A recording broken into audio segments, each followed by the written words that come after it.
اہم مسئلہ ہے، خاص طور سے چونکہ جو آپ نے امام کی زندگی کے حوالے سے باتوں کو پیش کیا، اس میں تقریباً آپ نے تمام کنجیاں ڈال دی ہیں، جتنی بھی کیز ہیں آپ کے اس میں ہیں، تو میں ایک ایک کو لے کے چلتا ہوں۔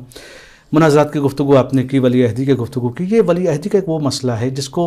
غیروں کی ہم بات کیا کریں، کہیں کہیں اپنے بھی اس کو ہضم نہیں کر پائے ہیں، یہ پرابلم ہے۔ میں چاہوں گا، اور یہ ایک سوال کی شکل میں ایک اپنے ناظرین کی طرف سے سوال ہو سکتا ہے،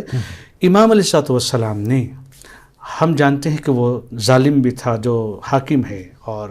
غاصب بھی تھا، تمام چیزیں اس کے اندر تھی، پھر ایسے انسان کی امام علیہ السلام نے ولایت عہدی کو کیوں قبول کیا؟ امام سجاد علیہ السلام کے بعد سے لے کر ایک چیز جو ہم ائمہ کی زندگی میں دیکھ رہے ہیں، وہ بعض تقیہ کی بحث ہے۔